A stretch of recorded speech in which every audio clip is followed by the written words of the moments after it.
आज एक डोंबिवलीमध्ये कल्याण डोंबिवलीमध्ये आंदोलन केलेलं आहे। राम मंदिरमध्ये जी काही चोरी झाली, नेमकं तुम्ही हनुमानाकडे तुम्ही आज दर्शन घेतलेलं आहे, काय तुमची मागणी आहे?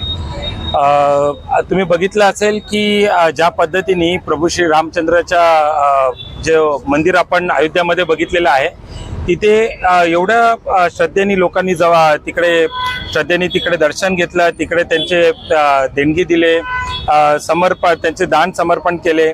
पण ज्या पद्धतीने अयोध्यामध्ये त्याच BJP सरकारनी RSSनी आणि त्यांच्या साथीदारांनी मिळून तिथे जी काय घपला केलेला आहे, आम्ही त्याचा आरोप पण करत आहोत आणि त्याचा तक्रार देखील आम्ही आमच्या लोकल पोलीस ठाण्यामध्ये आम्ही त्याची करणार आहोत।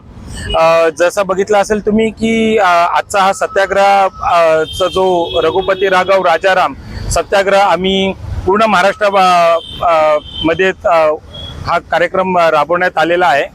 हा निषेध असा आहे की ज्यांनी जीर्णोद्धार केला, ज्यांनी पूजा केली, ज्यांनी ट्रस्ट बनवली, ज्यांनी सगळं या एका मंदिराचा इव्हेंट करून लोकांसमोर सादर केला, तेच नरेंद्र मोदी आज कुठे आहेत? तर ते परदेशात आहेत। परदेशात जाऊन ते त्यांची रॅली काढतायत, तिकडे खोटीला लोक NRIsला बोलून तिकडे त्यांचा स्वतःचा ते रंगवायचा स्वतःला प्रयत्न करतायत।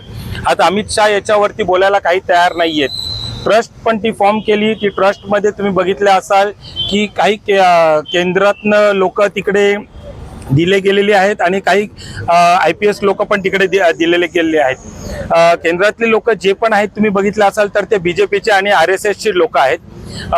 तर हे कुठेतरी इथे आपण बघत आहोत की बऱ्याच चुकीच्या रीतीने याची पैशांचं जर काही लोकांच्या श्रद्धेवरती आघात होत असेल तर ही दुर्दैवी बाब आहे।